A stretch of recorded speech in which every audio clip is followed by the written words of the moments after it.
The Cauldron of Curiosities. Good morning.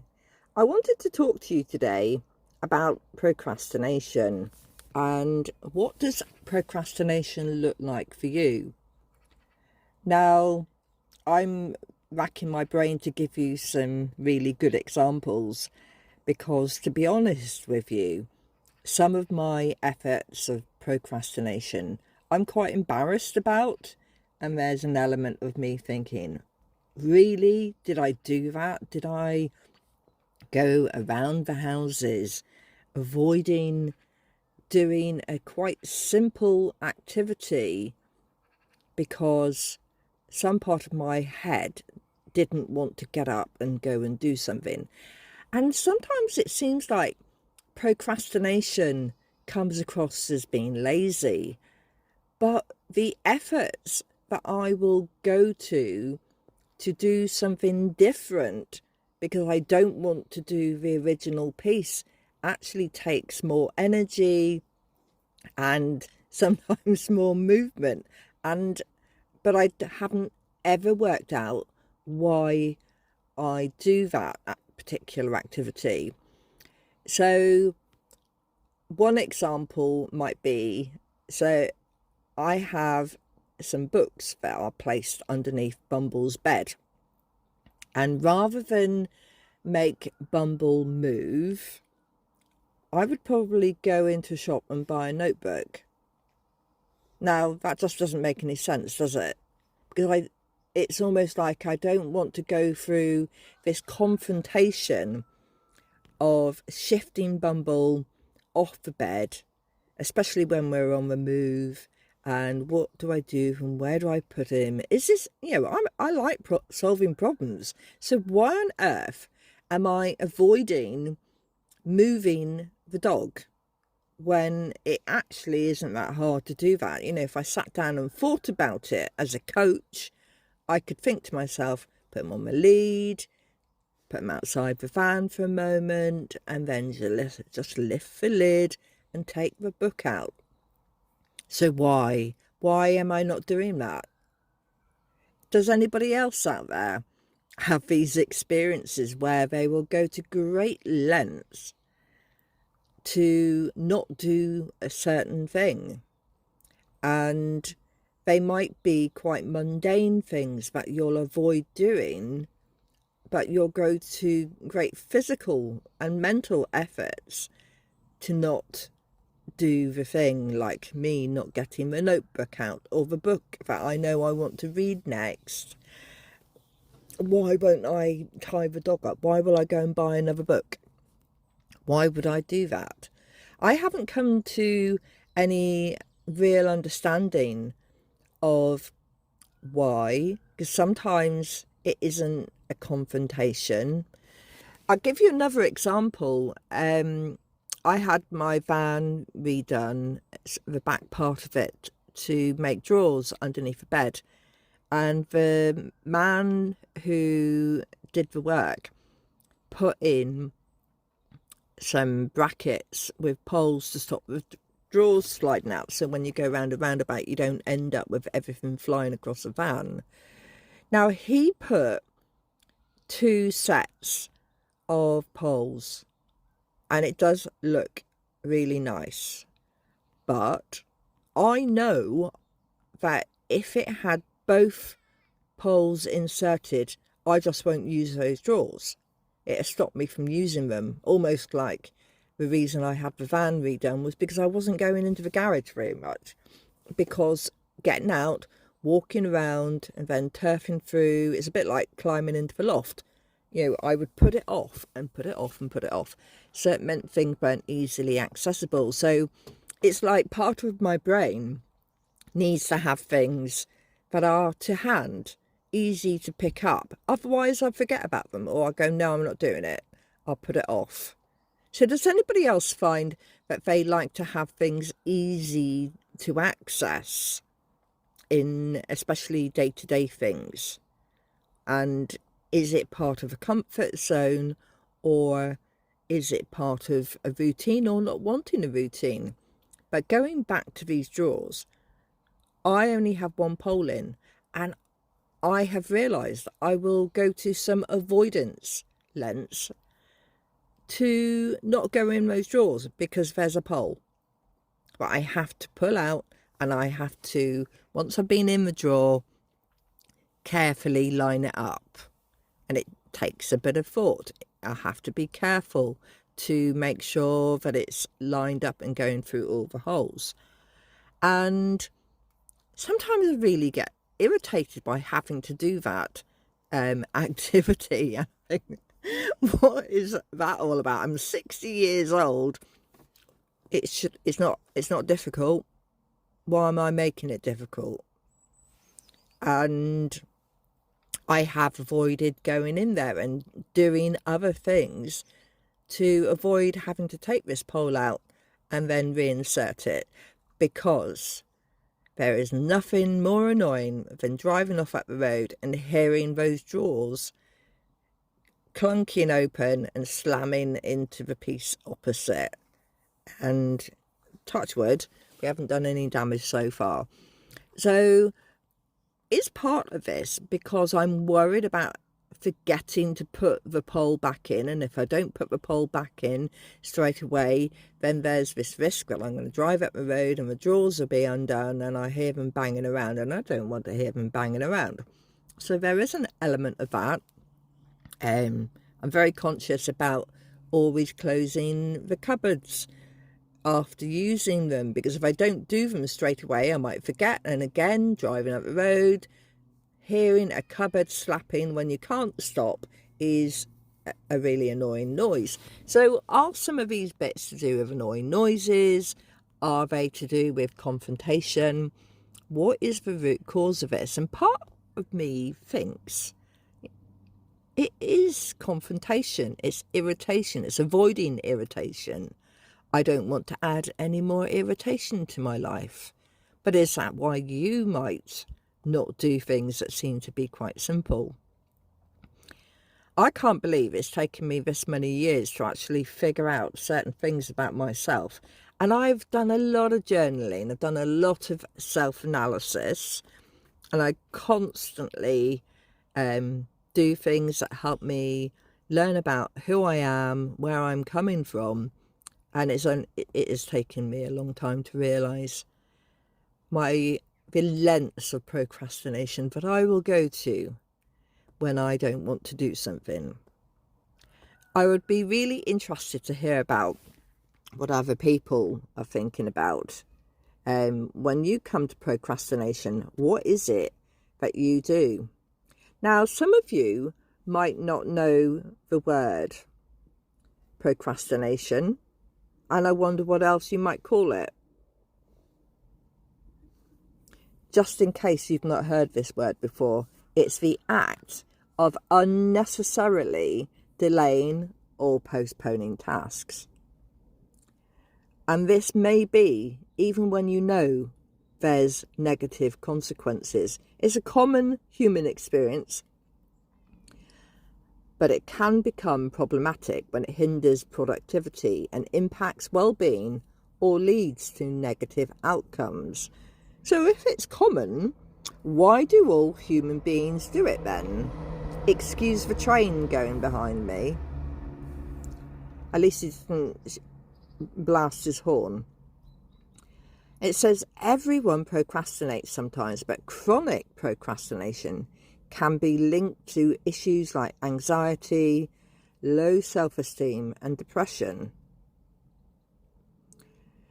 So, does everybody procrastinate? There's a suggestion that procrastination is not a time management issue, but it's a failure in self-regulations, where individuals struggle to manage their actions and prioritise tasks effectively. I don't think it is that, personally. And it's not laziness. It's important, the researchers say, to recognise procrastination is not the same as laziness. It's a complex behaviour with underlying reasons that can be addressed with appropriate strategies, according to the University of Melbourne. So they give some examples as putting off studying for an exam until the last minute. Now, I know quite a few people who will say that's their way of doing things, is to study at the last minute. Delaying an important work project. I know quite a few people who would do that. I tend to be generally, I'd say I like to get most of my things done that I think are going to be unpleasant or hard work. I like to get them out of the way, done and dusted, so I can enjoy myself. You know, work hard, play hard, and enjoy myself in the evenings because I've done the things. So I'll pack the bag early so it's done and dusted out of the way. So it doesn't always make sense. Or have I learned that behaviour from someone else? That's the interesting bit, isn't it? Another example it gave was avoiding having a difficult conversation. Well, I'm having a difficult conversation currently in my own head with my van. So the van is making a whining noise as it accelerates. And yeah, Google really doesn't help because it lists so many different reasons what it could be. There's no other sounds, and it doesn't make the sound when the engine's idling. AI basically tells you, yeah, your van's going to break down. You need, it's an emergency situation and you need to get it sorted right now. And then you go onto a forum and you'll hear people saying they've taken their van with this whining noise to a garage, and the garage hasn't been able to find out what the actual problem is. Then there's all sorts of solutions, like you could get a stethoscope and have a listen to different parts, or you can use a screwdriver. Did you know that? Putting a screwdriver to the engine part and listening to the end of a screwdriver, you should be able to hear where the specific whining is coming from, or the rattling, which part of the engine it's coming from. Well, I'm looking all of these things up, but I'm not actually dealing with the actual issue, which is this horrible sound that my van is making with this whining as it's going along. And then I was trying to think to myself, was it making this whining sound before? I'm not 100% sure. Was I paying it any attention? But this is the other thing that I've noticed that comes along with a procrastination, is this hyper-focus. So I'm obsessed, in a sense, with the whining in the van.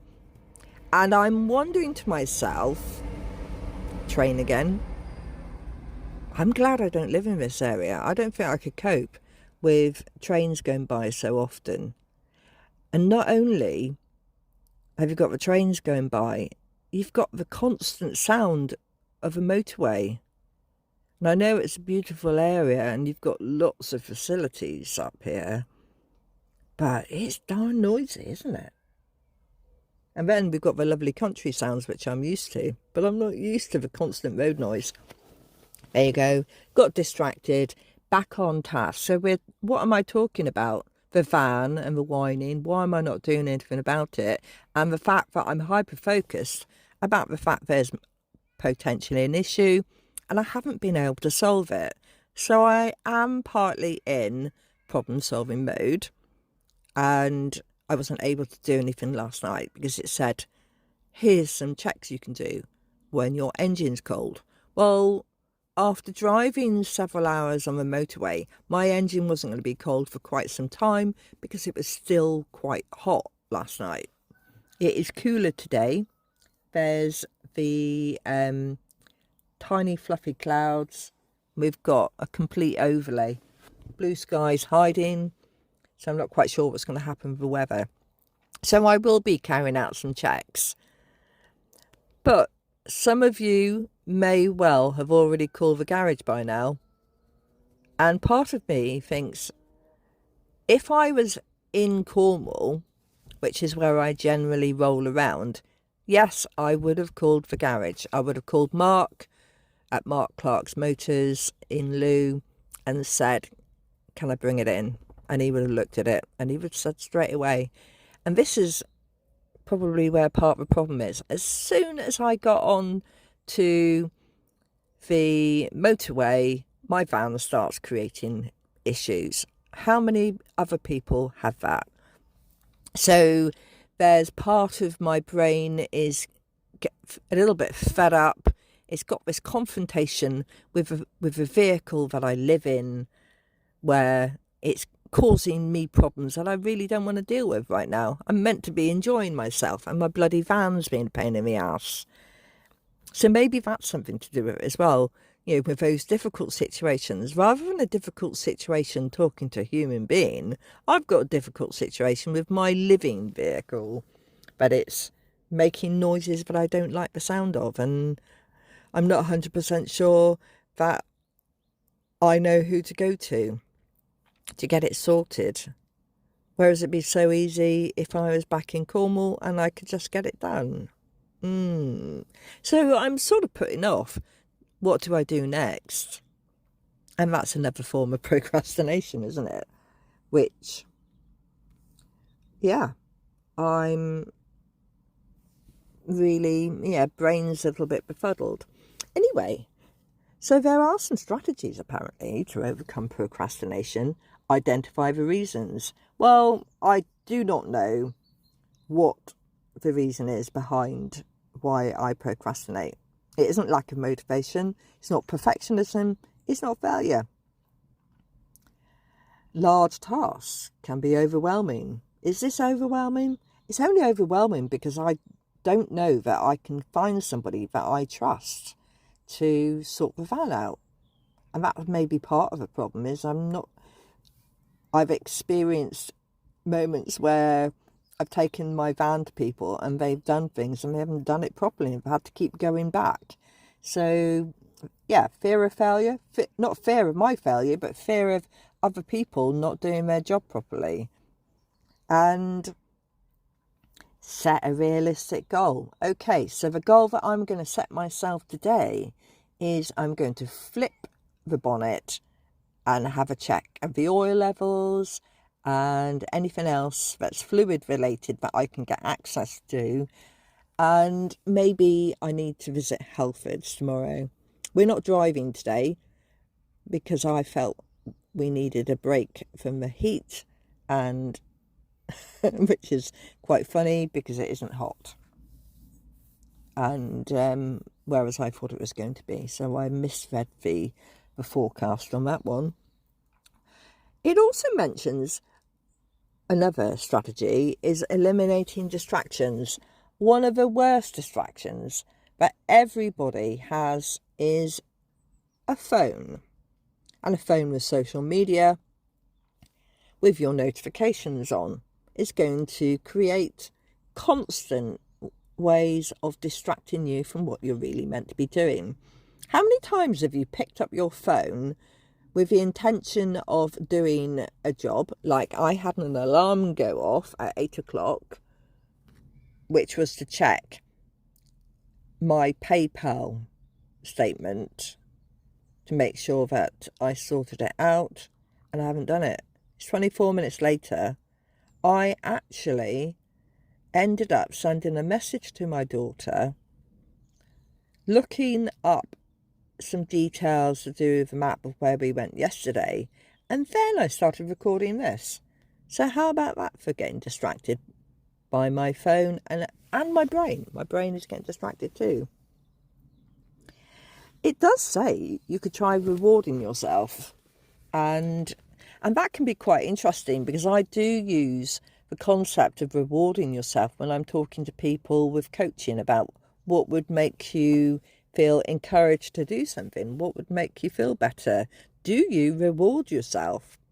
And how do you reward yourself? Is it always financial, or is it giving yourself time? Sometimes it might be an idea to consider giving yourself the wonderful moment of time going for a walk or just sitting and reading a book. Do you give yourself time without looking at your phone? Or is your phone a reward for other things that you do? I would love to know your thoughts, and anybody who experiences extreme procrastination, know that apparently it is common There's a lot of people out there that experience this, and there's different levels to which people will experience procrastination. And how do you deal with it? Have you managed to master your procrastination? I would love to hear from you. Thank you for listening to the podcast today. This is the Cauldron of Curiosities, signing out. If you would like to make any comments, please comment below on the podcast, or you can contact me via direct message or email info@thedandelion.moon.co.uk. I look forward to chatting with you again. All of the podcasts that I release are published on a regular basis, and the weekly publications come out on a Thursday.